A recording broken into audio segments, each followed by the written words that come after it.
What's up guys and welcome, oh my god, is that how I'm gonna start the special episode number 50? Excuse me. Quiet! What's up guys and welcome back to another episode of Career Mode. This is episode number 50 and as you can see we are returning with a special thank you episode of Career Mode today from me to you as we hit our first milestone of this Career Mode series, and I want to say a big thank you for all the support on the series so far. It really has been absolutely phenomenal and way better than I ever could have expected. So yeah, we're returning with a special thank you episode today. It's about 40 to 45 minutes long. We've got 5 big games with our Blades, plus 2 games played live towards the end of the episode, and also as well a live transfer deadline day as well. Super long episode, really big games as well. Should be a lot of fun, and I really hope you guys enjoy this one. So we've got Wolves at home today. We got West Ham away in the FA Cup 4th round. We've got an absolutely massive clash against Everton at Bramall Lane, our final game of January, as both sides right now have an outside shot at European football next season. And then 2 more games. Those will be the live games towards the end of the episode as well. And of course before those, the live deadline day as well. So I really hope you guys enjoyed this one. It should be a lot of fun, and yeah man, seriously, I mean I can't say thank you enough for all the support in the series so far. When I got out of hospital and I planned to return to YouTube, I did not expect this kind of response from you guys. I really didn't. You know, going back to my old school type of content, not my kind of new start, my more recent style of content, if you will, going back to making career mode saves like this, I genuinely did not expect you guys to respond so positively in the way you have done. It's been amazing, man, and I can't say thank you enough. And hopefully this thing, thank you special is one way of me showing you my appreciation for how good the support has been. It really has been great. Thank you so much. So yes, today massive episode, not just with the games but also the time duration as well. And our first of the 5 big games today was going to come against Wolves here at Bramall Lane, coming on the back of our 3-0 victory against Newcastle United in the last game, in the last episode. Heading into this game against Nuno's side, of course, a very fantastic team, Wolves. They started off on fire right from the get-go. Poor old Dean Henderson was in for a busy evening. We were already down by 1 early on in the game, and in the first half we just couldn't get out of our half really. Wolves had sort of penned us in our area, but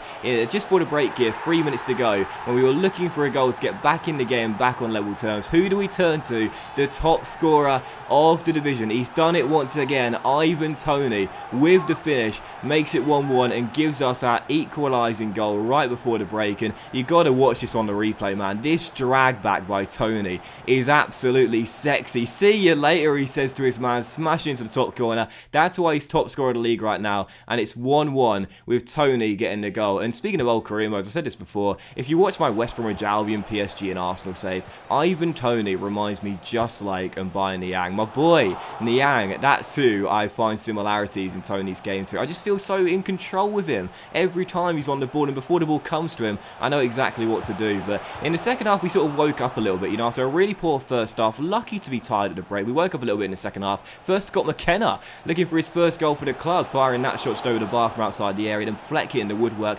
69th minute, Dean Henderson made another great save after some great saves in the first half to keep the score at 1-1, and that was how the game would finish as well. Final score, Sheffield United 1, Wolves 1. Could not record back-to-back victories in this game and only settle for the point, but really, if it wasn't for Dean between the sticks, we would have lost this game by 3 or 4 goals, man. Henderson had an absolute blinder in goal for us in this one. Made some really big saves. That last one there, fantastic closeout as he smothered his body at the ball there, and a really good save. So 1-1 the final score. Not a bad point there against Wolves either. You know, Wolves, of course, a really good side. Nuno, a fantastic manager. I'll take the point. That's not a bad result. But following that, a loan offer came in for Sam Hill, but I decided to reject it from CFR Cluj, the Romanian side, just because it came out of the academy potential to be special, and I'm not against letting go of either Joe Hart or McCall in this January window. I don't think I can let go of Joe Hart as it's his first season, but still he's going to stay here for now anyway. And also Ravel Morrison came to me as well and said he needs to be selected more often, and we've seen this before from Morrison. He's regularly in our first 11 if not on the bench, yet he's not happy with his game time even though he plays more games than, you know, most of the players in the squad. I mean seriously, that's one of those things where I really wish you could talk to the player and say, because you got the 3-player conversation responses now, but you can't really talk to them and have a sort of conversation with them. It's just basically they say something, you say something, and that's the end of it. It's like you say something and then you sort of push them out the door and shut it and lock it from inside. So it's kind of annoying that I couldn't sort of say to him, mate, look at the stats, you've played more than most players here. But either way, Morrison once again complaining about game time here. Some of you guys have suggested we sell Morrison, look to cash in on the Englishman and bring someone else in. I'm not against doing that, but for the time being, I'd rather keep him here, as he has had a better season for us this year after his previous two were quite poor. Anyway, second game of the 5 in today's episode, as we will take on West Ham here in the FA Cup 4th round away at the London Stadium. And what a start to the game as well. Right from kickoff, West Ham surrender possession, and Callum Robinson getting a start after scoring the goal against Newcastle United in the 3rd round. Thought I'd start him up top alongside Tony in this game, put Calvert-Lewin on the bench. Great interception by Robinson, brilliant through ball, and as you can see, the shocker back amongst the goals once again, makes it 1-0 and puts us in front very early on in this game in London. And of course, this is the round the board wanted us to reach at the start of the season as well. We've hit our objective already, reached around the 32 stage. If you remember in the first season, we reached the last 16 before being knocked out by Leicester. Last season, we got knocked out by Manchester City in the quarterfinals. This year, I'm aiming for our first appearance at Wembley and a place in the semi-finals. Long way to go if we're going to get there, but we started this game off like we wanted to get there this season. What a fantastic second goal we scored here in the 25th minute. A fantastic passing move, starting with Henderson right from the back, and Ollie Shaw. He has calmed down his assist number since the start of the season when he had 7 and 8. Doesn't record as many now, but what a fantastic assist by Ollie Shaw, man. Lovely fake shot to beat his man, put him on the ground, pick out Jamal Lewis, and Jamal Lewis in recent weeks has really elevated his game. We've position changed him from left wing back to central midfield, and I gotta say, man, this guy looks better as a midfielder than a left wing back even. He's been absolutely superb in recent weeks. Gets another goal there. West Ham 0, Sheffield United 2. And in the 39th minute, as you could see, we were passing the ball around so nicely in this first half. This was a wonderful move, and unfortunately Lewis couldn't get his second goal of the game. Great save by the goalkeeper as it was still 2-0. It should have been 3, and we might well rue that missed chance as well. Right before the break, just before half-time, Oliveira would make it 2-1. Half the deficit, but the Hammers back in the game with their only shot of the match as it was 2-1. But in the second half, a golden chance for us to restore our 2-goal cushion. Shaw storming down left-hand side on one of those trademark aggressive runs. Picks out Ravel Morrison, but Morrison doesn't pick out the back of the net. How he failed to hit the target from there, from 4 yards out with a goal gaping, I've got no idea. And in the 65th minute, as you'd see, West Ham would get back on level terms and battle back from 2 goals down. Shot hits the post. Fornals turns in the rebound. We haven't conceded as many rebound goals as we had in the first 2 years, but we're still prone to conceding them every now and then. Fornals turns it in, and that was how the game would finish. A throwaway away in London, leading by 2 in the first half, right before half-time, about to go in the dressing room with a 2-goal cushion, conceded that goal, and in the second half, just didn't play as well as we did in the first half, really. 2 goals up and failing to get the win and go through to the 5th round. Disappointing throwaway, and that means we'll have a replay on New Year's Day, and that comes just 3 days after the big clash against Marco Silva's Everton at Bramall Lane as well. So really frustrating that. We did not need a replay. I mean, seriously, we were 2 goals up. Should have closed out the game, but I suppose a lack of discipline really from me there, as we sort of took our foot off the gas pedal in the second half and failed to get the chance we created in the first half. So 2-2, we'll have a replay, and that'll be our first of 2 live games to end today's episode off. The other one will be Southampton away. But following the game, as you could see, Everton put in a bid here for Jaden Bogle of £22.1 million, of course, our right back, who we had a bid from Watford in the last episode, and it was a really big bid as well, £22.7 million, £600,000 more than the Toffees were prepared to put in. Once again, like with Watford, we probably could have negotiated a fee of around £30 to £35 million as Swansea walk out of negotiations here for one of our youngsters, but I'm not going to sell Jaden Bogle. I said in the last episode, we're not a selling club. Bogle is one of our best players in this team in terms of the overall. He's going absolutely nowhere. Jaden is a really, really great right back. There are very little negatives to his game, and like I said in the last episode, the only negative you can pick out from Bogle really is that he's the smallest member of our back line at just 5'10", but as I said in the last episode, that's not small. 5'10" is not small, so there's no reason to sell Bogle. He's absolutely fantastic, and as we know, he's got really, really high potential, and he continues to get better season after season. Great on the offensive end and on the defensive end. Bogle is going nowhere. But still, for our third game of today's episode and the final regularly commentated game of today's episode, we would take on Marco Silva's Everton in a massive clash here at Bramall Lane. And you saw the league table just before the game. We're in 7th, Everton are in 8th, only separated by a couple of points, and right now neither team could afford to lose if we are to keep pace with Manchester United and Arsenal. A draw in this game doesn't really do either team favours. We need to win this game, but so do Everton. So much riding on the match for both sides. So coming into the game at Bramall Lane, 2 disappointing results. How do we want to start off this game? A massive one, perhaps the biggest game of the season so far, just like that. What a start to the game, and Bogle, well, he shows exactly why he's worth more than £22.1 million.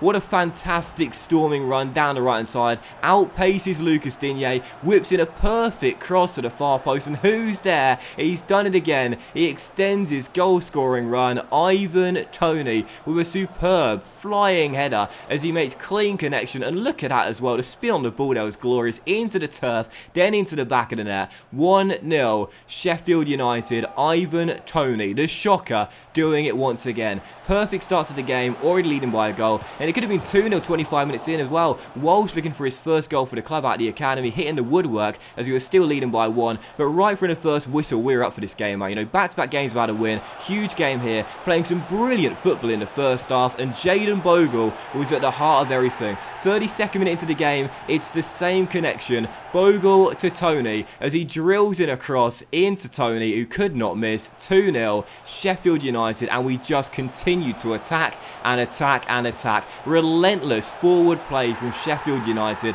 and it became 3 in the 36th minute. Dominic Calvert-Lewin, who scored at Goodison against his former club, gets another goal against his old team. Great work by Jamal Lewis, who in recent weeks has been one of our best players. Fantastic cross to the middle. There's Calvert-Lewin. All 3 of our goals in the first half had come from crosses, but as Dominic gets his 11th goal of the season, it's 3-0 Sheffield United. And I thought this game was going to come down to who wants it more, really. You know, both teams right now with the outside shot of European football. Both teams are underdogs to take out Manchester United and Arsenal, but neither team could afford to lose this game. Both teams really needed to win, but we just wanted it more. But in the first half, right before the break here, as we're about to head into half-time, I have to say, this was a very lucky goal. There's no denying it. It's nice to know we're actually getting some luck nowadays after how the first 2 seasons went for us, but I felt so sorry for him. Jack Cork returning to Bramall Lane, of all the players to have this to happen to.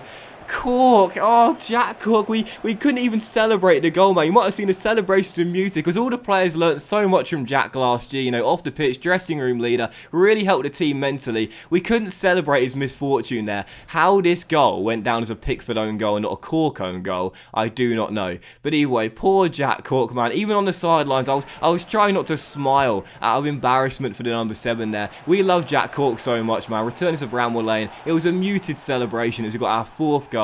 The points are in the bag at half-time, really. Sadly, couldn't hold on to the clean sheet. The Toffees grab a consolation goal, but that's all it was. Massive game here for both of the underdogs, playing chase to Manchester United and Arsenal. We come through with one of the biggest wins of the season, as we say to the Gunners and to the Red Devils, we are going nowhere. 13 games to go. We are still in this hunt for European football. But following the game around the grounds, how bloody typical was this? First time all season long, Manchester City dropped points. Who did they drop points to? Manchester United. And in this draw, they lost. How bloody typical is that? The first time Pep's side dropped points, and it's against the side that are above us in the table right now, as the gap remains at 3. That is just so bloody typical. So the gap remains at 3. We're also 5 points behind Arsenal in 5th place right now. But either way, 13 games to go. We're going nowhere. We're still in this hunt for European football. But that will end the first part of today's episode, guys, and the post-commentary part. I really hope you've enjoyed the video so far. And if you have, then please do drop a like. Now we're moving on to the live part of episode number 50. I really hope you guys enjoyed this. It's a live transfer deadline day and 2 big games as well. So much love to you guys. And yeah, enjoy the live part of today's episode. Okay guys, so welcome to the live part of the special episode number 50 of Career Mode. I really hope you guys are enjoying the episode thus far. And if you are, then please do drop a like, as likes are of course very much appreciated. And as you can see, we've got deadline day to come first, and we've got our 2 games against West Ham in the FA Cup replay. That's our next game in tomorrow actually. And our final game on today's episode will be the trip to the South Coast, take on Southampton away at St Mary. So 10 hours to go in the live deadline day. You can see the latest deals in the window. Joel Linton joining Milan from Newcastle for £45.2 million. Wesley has joined Inter for £36.6 million.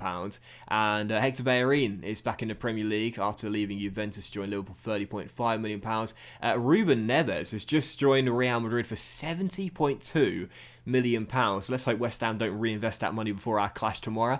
Palacios joining Atletico 55.3 mil, and Winks leaving Spurs for Barca for 53.3 million pounds. There's 6 million pounds in our budget on deadline day, so we won't be making any moves like that on transfer deadline day. I don't think we'll be doing anything on the final day of the window. I really don't, unless we sell a player. We won't be able to sign a player that's worthwhile to this team, and I think I'd rather keep the cash and leave it over for next season. The only thing I wouldn't be against doing is possibly selling Ravel Morrison, but I'm not going to put him on the transfer list. I don't think that would be fair to do on deadline day. He has had a better season than his previous 2, and whilst it still hasn't been a great season, 2 goals and 2 assists for Morrison, I don't want to put him on the list with 10 hours to go. I think that could disrupt his morale, and there's no guarantee that we'll get a bid for him either. If he was to go, this is the guy we'd look to replace him with. Eze of Queen's Park Rangers, same overall, but 5 years younger, 4-star skills, absolutely fantastic stats, but we couldn't afford him without... Oh dear. Excuse me. We couldn't afford him without the sale of Morrison. So if we're going to get Eze, we need to sell Morrison. But I'm not going to push Ravel out the door. If a bid comes in naturally, we'll go after Eze.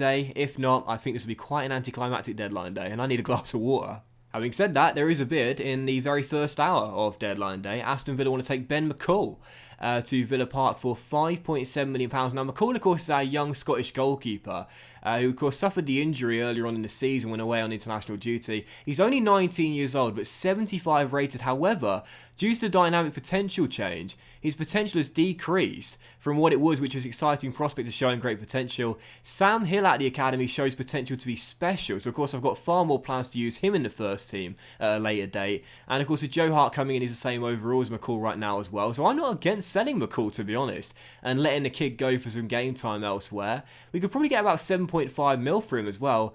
1.5 mil over the valuation, so it's not the offer I wanted for one of our players, but I'm not against selling him. Let's see what we can get. Let's see what we can get here for McCall.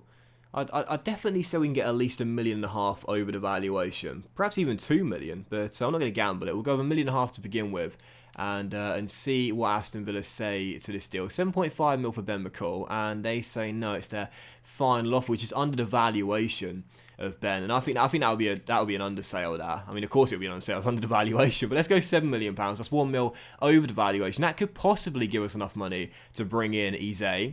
And Aston Villa say, yeah, £7 million for Ben McCall, and the 19-year-old might be off to Villa Park. I really do want to bring Eze in. I've had him on the shortlist since season 1. A lot of you guys have been commenting and saying you should be getting him to replace Ravel Morrison, and I agree. That is the perfect player to replace Ravel for the long-term future. And with 4 hours now passing on deadline day, we do see that McCall has indeed been sold for £7 million. We'll get 4.9 million added to the budget, so not a lot coming into our transfer budget after the sale of Ben. Farewell, Ben. Enjoy time at Villa Park. It'd be nice to see him become number 1 there at such a young age as well. But of course, with Hill coming out of the academy with more potential, far more potential, and Henderson and Hart, of course, being above him right now, I think that was the more likely sale out of the other 2, Henderson and Hill, if we were going to sell a goalkeeper from those 3. So that now puts our budget up to what? £10.75 million. £10.75 million. Now the advantage as well with Eze is that he's on really low wages at QPR. Of course, we will give him a wage increase for realism's sake, but we could possibly get around £11.25 million and then give him about 45 grand a week for his contract as well. So we've got a bit of cash in our budget, and we've got a chance to bring in Eze. It's unlikely, because I think QPR value him very highly indeed, and we'll probably need about 5 or 6 million more than we've got right now, but you never know. You never know. He's the one I want. Let's see if we can pull it off. We'll have to hope QPR are desperate to get some cash in on deadline day. Let's find out. Now, I do have a few players we could possibly swap for Eze to soften the blow of the transfer fee, and one of them is actually a can we've got here. Not Ravel Morrison, but Donna Brennan. And Brennan, of course, came out of the academy back in Season 1, but I've said this before, even though he's grown really nicely and is now 71 rated, I've just never got on with him when he's been on the pitch. I just haven't played well with him in pretty much any game he's been on the pitch for us. Now, he's only 18 years old. He's 7 ratings lower than Eze, but 5 years younger. And I tell you what, that'd be quite a nice little realistic swap there as well. Giving QPR one of our prime young talents for one of their young players that should be playing in the higher division. I think that'd be quite realistic. So we'll try and swap them Brennan, plus some money as well. Let's see if they want him. And they do indeed want him, but they want £14 million as well, which we can't afford. I thought I was going to soften the transfer fee. In fact, I think it's inflated it a bit. Right, okay, we obviously can't afford to give them £14 million. I would say the most we can give them plus Brennan is probably about £10 million. So what we'll do is we'll go with £9 million to begin with, because that'll be the same value. Because Brennan is valued at £3 million if you include Donna plus the 9 mil as well. That's £12 million there. 9 plus 3 is 12. Great maths by me. And we shall see what QPR say to that deal. 9 mil plus Brennan. They say no.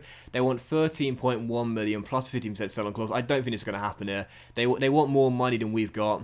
Now I'm going to bump that sell-on clause up to 20% here. I'm going to bump up the sell-on clause by 5% because this way it should reduce the amount of money we'll have to give to Eze. I think in order to give him a contract plus a sign-on bonus as well, the most we can do is probably £11 million. I'd say that's probably the most we can offer, so we might as well just go straight in with it. See if we can get this guy picked up on deadline day. And yeah, as you can see there, if we were to give that amount of money, that's the very most we can do. 11 mil. Plus that 20% sell-on clause. In the top left there, he's gonna need a wage increase of about 45 grand a week, I'd say. And we need the money for the sign-on bonus too of around 200 grand. So I'd say that is the very most we can do. 11 mil plus 20% sell-on clause and Donna Brennan as well. It's a massive bid for Eze. Is it going to come off? It is indeed. £11 million plus a 20% sell-on clause and Brennan as well. A lot of money for this young talent. But he's the one I wanted and he's the one we might be getting. Splashing all the cash for the QPR man. But he is the one I wanted. Let's negotiate the contract and let's bring him in. I think he probably will replace Ravel Morrison in our first 11, so I'm fine giving him the important squad roles. He will slide straight into our first team. I want to tie him down for as long as possible. 5-year contract for Eze. That's exactly what they're after as well. They don't want a release clause, which is fantastic. And as for the money, let's see what he wants. Oh, that's a really unrealistic wage increase. That only 24 grand. Really, that's not much. Tell you what, we'll remove that bonus there. But we'll give him more money. I'm fine with a sign-on bonus being 230 grand. That's basically as much we can afford to offer anyway. But we will bump the wages up to about, let's go 35 grand a week. So on a 5-year deal, he won't get a contract for at least another 2 or 3 years at the very least. And he's 78 rated, no 23 years old. That's a lot more realistic of a contract. In fact, it should be more, really. So we'll go to 40 grand a week instead. That's a lot more realistic. Plus the 5-year deal and a decent sign-on bonus too. So we're going to spend almost every single penny to bring Eze in. A big sell-on clause as well. And of course, as we know, swapping out a young talent in Brennan. But I think it's quite a realistic signing. I do. And he's the one I wanted as well. Eze was the one you guys, it was the player you guys wanted to replace Morrison. And he was the player I wanted to replace Morris as well. We got him on deadline day. Eze is in. For a long time, I did not think that was going to happen there. I did not think QPR were going to let him go for anything under 13.5 to 14 million. But we do get him in the end. Eze is in. And again, I'm very excited about this guy in our team. 4-star skills, 3-star weak foot, medium work rates. And again, he's the same overall as Ravel Morrison, but I would say better stats and, of course, a higher skill move rating, which you guys know I love. And, of course, he's also 5 years younger than Ravel Morrison as well. He's the long-term replacement for Morrison as our most creative player through the middle of the park, and hopefully he should be a step up on the guy who, of course, as we know, has struggled quite a bit in this career mode. Only 2 goals and 2 assists in 22 games this year. It is an improvement on his last 2 years, yes, but it's still not exactly great return from our most creative central-based player. So Eze in, very happy with that. Welcome to the club, son. Look at our transfer budget though. We used up literally every single penny to bring Eze into the club. My goodness gracious me. And we didn't have much to start with, did we, at the start of the season? And we've used pretty much every single penny of what the chairman gave to us. So, yeah, 6 hours to go. That's it done. There'll be no more business on deadline day. That's us finished here. That's us finished. Oh, is the game frozen? No, it's fine. That's us finished, though. And as we get a bid here for Tony. Nice want to take the top scorer of the division on a 1-year loan. Oh, I might accept that deal. Of course I'm not going to accept that deal. And there we go. So that is going to do it for deadline day. No more business to occur with the 4 hours to go. I was planning on giving Tony a wage increase after the window slammed shut as well, but now we probably won't be able to afford to do that. In fact, if we delegate it, we won't need to give him a sign-on bonus. What I might do is possibly put that back to about 10k. And yeah, just give an extra 10k a week. I might do that come the end of the window. But yeah, 3 hours to go. Sorry, 4 hours to go, and that should do it. The window's about slammed shut, and I'm very pleased. We got our man in the end. It was touch and go. We've got our man in the end. Eze is in. So that will do it for transfer deadline day then, as I run through you the final look at what the teams did in the January transfer window. I must say I'm very happy with that final piece of business there. Of course, Ben McCall, a very good young talented goalkeeper, just 19 years old, 75 rated, with Sam Hill coming out of the academy with the potential to be special, and McCall only now showing great potential. He was going to be, eventually, third choice goalkeeper behind him and Henderson once Hart is retiring. So I think it was the right thing to do to let him go and get some first team football elsewhere. We've got a decent amount of cash for him, and of course, bringing in Eze for £11 million plus Donna Brennan on deadline day too. Very happy with that. We got our man in the end, even though it was very nervy towards the final couple of bids for the former QPR midfielder. So the latest deals are for you there. Vendel joining Sevilla, £15.3 million. Wilson leaving Liverpool, £14.6 million, joining Hertha Berlin. And the top deals there in the bottom right remain the same as the three you would have seen at the start of deadline day. And that's it. Deadline day is over, and I'm pleased with that. Very good deadline day.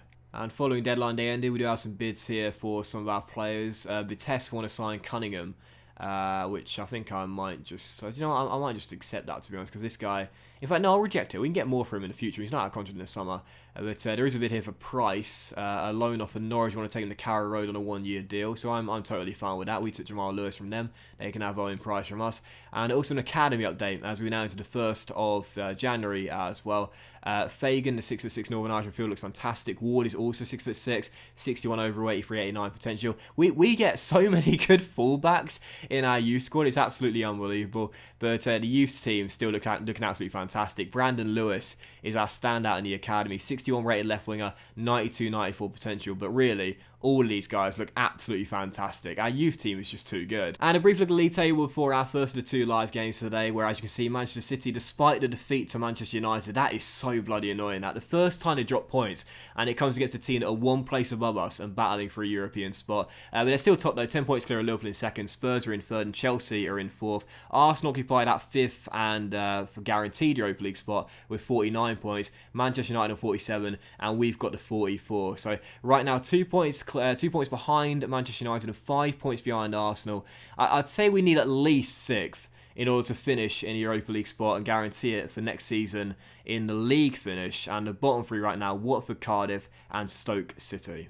So we're now going to jump into the first of the 2 live games as we face West Ham in the FA Cup 4th round replay here at Bramwell Lane. Speaking of qualifying for the Europa League, if we don't do it in the Premier League, we could do it by reaching the FA Cup final. Last year, quarter-final stage, the year before that round of 16, so naturally as we progress this year, we're aiming for a semi-final place. We're still a long way away from that though, and if we're going to get there, we need to overcome this hurdle. First of the 2 final games today, both live, it's West Ham in the FA Cup 4th round replay. Wood, good tackle, but sadly it'll go straight back to Achiampong, and there's Tarana Riga stepping in. Obviously, had dislocated shoulder early on this season, but he's been a great signing for us. And now as Eze gets forward and plays a nice through into Calvert-Lewin. Chance for Dominic to turn his man and go for goal. Good save by the goalkeeper, and a rebound off the post. Off the post by McCrory. Norwood. Eze deflected corner off the woodwork. Still 0-0. Norwood with the corner, whipped in towards Dominic. Oh, headed off the line by Cullen. Don't think he meant that as well. He just hit him. And another corner by Norwood. Again looks for Dominic, and again gets a header away, but again it goes behind for a corner on the sidelines right now. I'm pacing up and down. We're getting some good early chances. Yet to break that deadlock. McCrory's header sails behind for a goal kick. Good early start from the Blaze though, putting the Hammers under pressure. Yet to break the deadlock though. Oliveira for West Ham United. Dinks it over the top for Felipe Anderson to chase. And lovely first touch there. And a nice ball back towards Achiampong. Quick 1-2 between the pair. Across comes the ball. And it's turned in by Fornals inside the 6-yard area. Ball into the middle. Turned in. And West Ham have the lead in front of the travelling fans. 21 minutes into the game. Sheffield United 0.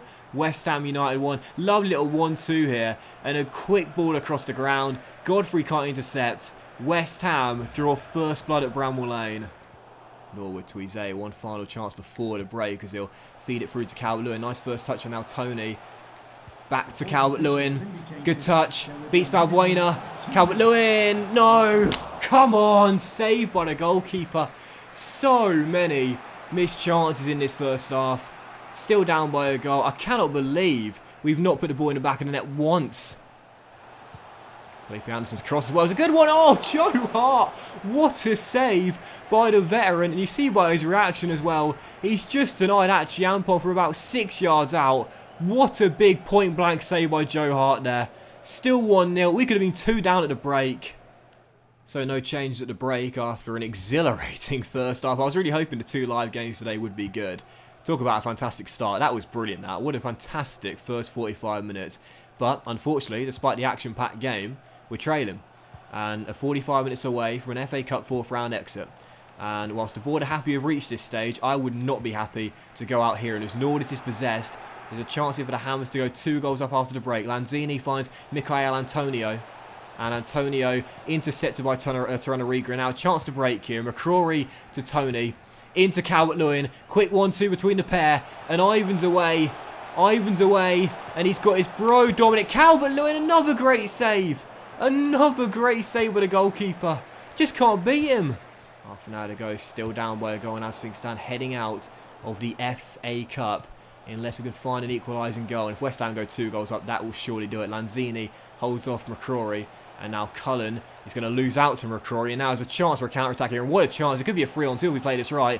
Tony to Norwood. And the captain, Oliver Norwood, is through. And he's done brilliantly. And I just haven't had the finishing touch. I just have not had the finishing touch tonight. I can't believe the amount of chances we spurnt. That might well end up being the game here. Wood's got to win that, which he does. Oh, just about got away with that one there. And instead, it's a chance for a counter-attack. McCrory. Robinson. Oh, you. Oh, my God. It's another brilliant save by the West Ham goalkeeper. Tony Strike. Push behind for a corner. How do you beat this man? Fleck, good delivery, please. Oh! Oh, that looks like it's going to do it. And West Ham are going to be going through to the next round of Cup. And it's going to be all over for... Oh, yes! Robinson! With virtually the final kick of the game, finally!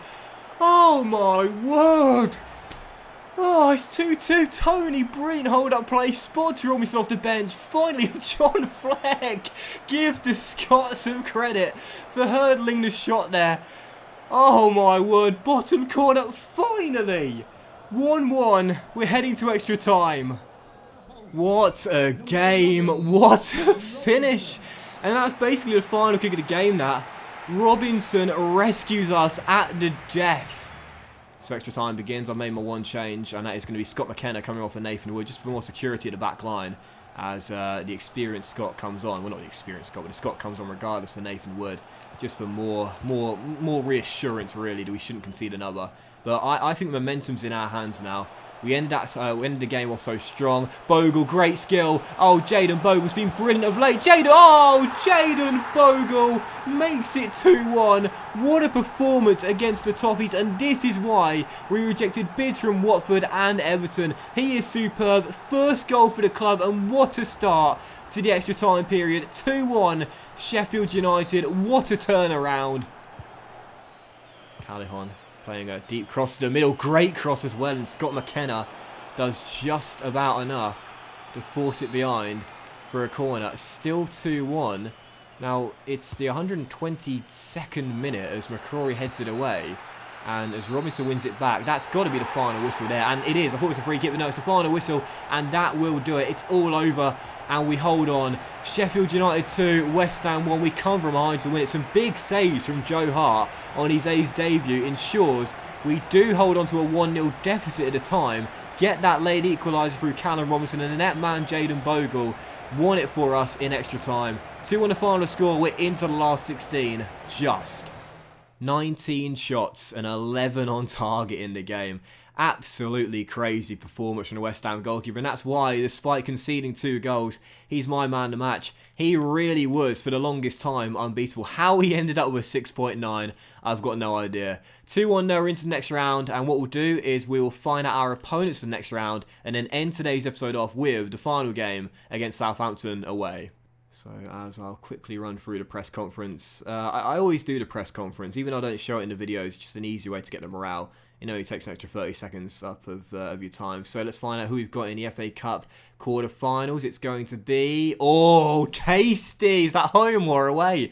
It's going to be at Bramall Lane. Everton, Marco Silva's side, the team we're battling for right now, for an outside shot of European football. More Premier League opposition. We face Premier League opposition in every single round. But Everton at Bramall Lane, what a tasty affair that's going to be. They'll be looking for revenge after the 4-1 loss to us. That's going to be a fantastic game, that. Looking forward to it. Everton in the last 16. And so as we jump into the final game of today's special episode number 50, guys, really hope you have enjoyed it. It is Southampton here, away at St Mary's, as we take on one of the newly promoted sides for the division this year. Right now, they are just 4 points clear of the relegation zones, that in 16th place. But for us, after the big win against Everton, we keep the pressure on the Gunners and Manchester United. But due to Arsenal winning their game played before us, we are now 8 points behind Arsenal and need to win this game and get our away form sorted if we are to still have a chance of finishing in 5th place this year. Southampton away at St Mary's, our final game of the special episode number 50. He's done well, but he can't win it back as Armstrong finds his man, and now Lamina inside. Good chance here for Southampton. One extra pass there. Didn't need to do that, and Shaw makes a good tackle, but they could have gone for goal there. They had the chance, and instead there's a chance for us on the break. Calvert-Lewin, great hold-up play, and now he's through. He's through, and he wants to take it himself. And oh yes, what a start for life in the Premier League for our new £11 million man. Eze joins from QPR, and it's an instant impact from the man from Loftus Road. Lovely through ball. He had Tony with him, but he said, Ivan, I know you're going for that golden boot. I've been watching Match of the Day, but listen, I want to be the star of this game here. My Premier League debut, what a strike. Southampton 0, Sheffield United 1. Eze is up and running already. What a start. One thing I'm so glad about the Eze deal as well is knowing we didn't have to give up Ravel Morrison to get him. You know, I thought heading into deadline day, if we were going to sign Eze, we'd definitely have to sell Ravel Morrison. I couldn't see another scenario where that wasn't the case, but instead, keeping Ravel here as a bench player, that's great. And as Tony finds Ollie Shaw here, a golden chance for a second. It's Shaw, it's Tony, it's a good save by the goalkeeper in turn behind for a corner. Shaw still searching for another assist. Tony still trying to stay on top of the golden boot race. Good stop there by McCarthy. Still 1-0, should have been 2. So the second half is underway as we're still leading by a goal to 0, courtesy of Eze scoring on his Premier League debut. And I think there'll definitely be more chance in the second half for us to get a couple more goals. And that's what I want to see as well. You know, we got 1 goal, but I don't want to sit on this lead. I want a few more. And you know, as Eze goes down the right, he's done really well there and finds Jaden Bogle, who's in behind Sam McQueen. Walsh at the far post. He'll aim for the youngster. It's up in the air. It's cleared away. And the Saints will escape. Still up by 1. As Calvert-Lewin finds Tony. Oh yeah. Oh no! It came straight back to him, and Ivan Tony today has missed a couple of golden chances, and there's another one. Top scorer of the league. How on earth has he failed to hit the target there? I think he might have been taken by surprise there, Ivan Tony. The ball deflected literally right back to him, and he had such a golden chance to get another. But still, the lead remains at 1. But once again, we're attacking down the right through Jaden Bogle. He's been so good in recent weeks. He'll peg it back to the edge. He's going to go all the way to John Fleck. And Fleck's going to score. I didn't even mean to do that. It went all the way to John Fleck, who was arriving from deep, and he makes it 2. Not who I meant to pick it out, but it's another assist for Bogle. That's now his 3rd assist in 2 Premier League games. 2-0 to the Blades. And surely now, as we've got our cushion, we should be on course for back-to-back Premier League wins. Lovely assist by Bogle. Not who I meant to find, but he finds John Fleck. He finds the back of the net. First Premier League goal for John. It's 2-0. Rory to Lewis, and a chance here. Oh, who's that on the floor there? It's Tony. He's played forward and drills it in to make it 3 and get a goal. But it's Eze. It's Eze. Eze just went down literally moments ago. Thankfully, he's getting back to his feet though, as Ivan will celebrate a return to goal scoring ways. But he looks fine now. Eze did go down there, a little bit nervous. You can see Eze took a while to get back to his feet there. Good ball to Tony and a lovely deft finish by the shocker. That is goal number 26 in the Premier League for the Golden Boot race leader. But Eze, as you can see there, he's hobbling a little bit. I'm not sure what he's holding. Is it his hamstring? I'm not entirely sure what he's holding. But anyway, Eze did go down, and it had been a picture-perfect debut until then. Hopefully that's not serious. But I think he might have run it off. Oh, he has. He has indeed. Thank goodness for that. Eze having such a great debut. I did not want him to spoil it by going down and having a 2-month injury or whatever. But oh, he's gone down again. He's gone down again. Well, he might be a good player, but he seems a little bit injury prone. He delivers the corner to the middle, and it's a good corner as well. And McCrory's header is cleared off the line. Still 3-0 though, still 3 points in the bag, but worrying sign for Eze. A couple of late knocks there for Eze in the game. Otherwise, a perfect performance. And they're going in on Eze now, but that's going to do it though. Southampton 0, Sheffield United 3. Back-to-back wins in the Premier League, 3 wins in a row in all competitions, and a big victory there as we get our first clean sheet in a few weeks and keep the pressure on the Red Devils and the Gunners. 12 games to go in the season. We're not going anywhere. Very good attacking performance from the Blades once again. Definitely deserved a win in this game, no question about it at all. 3-0 the final score. A bit more routine than the West Ham game, but still a very good win there. And for Man, I thought Bogle played well once again. Helped to keep the clean sheet and get the assists. He's looked really good in recent weeks, Jaden Bogle. But I thought Eze on his Premier League debut, he deserves the champagne really for the goal he scored. I know Tony got one as well. I thought Eze played really, really well. Didn't get the ball away once in terms of his passing. And a sign of things to come for Eze there after a good display on his debut. 3-0 the final score. Great to end today's episode off with a big win as well. And so that will end today's special episode number 50 of Career Mode, guys. So I want to say a big thank you for watching the special episode number 50. I really hope you guys have enjoyed this super long video. And if you have, then please do drop a like. It is very much appreciated and does help the channel out as well. And I'd be very grateful if you could drop a like. Oh, by the way, I forgot to mention this. Ollie Shaw has now got potential to be special. The dynamic potential has seen his potential increase. And I wish it would increase his acceleration a little bit. But that's nice to see. Regardless, I do want to say real briefly to end the special episode number 50. And we've now hit a milestone in the series. Thank you so much for all the support throughout the series so far. It really has been fantastic. You know, to come back with an old school career mode has felt really, really great. Bogle's also had a potential increase in the dynamic potential. But it's been great though. You know, I've really enjoyed this save. It's been my favourite career mode save in years, and that's truthful. It's been my favourite career mode save in several years, and to see how much you guys are enjoying it as well is really heartwarming. I'm so grateful for your support. It's been absolutely superb in the first 50 episodes, way better than I was expecting, and thank you so much for all the support throughout the first 50 episodes of our career mode as well. No plans to slow down whatsoever. We'll be continuing with the daily uploads and the quadruple upload weekends as well, and as we're now into the final third of the Premier League season, 12 games to go, guys. As you can see, we're keeping pace with Manchester United and Arsenal. We're now up to 6th place in the table on goal difference, though United do have a game in hand and 5 points behind the Gunners. Into the FA Cup last 16 as well. As we approach the business end of the season, can we do what we need to do and qualify for the Europa League? It's going to be a frantic finish, I'm sure, to Season 3 at Bramwell Lanes. Thank you very much for watching the special episode of 50, guys. I hope you have enjoyed it, and if you have, then please do drop a like. Much love to you all. Have a fantastic day, and I'll see you for the next episode of Career Mode very soon.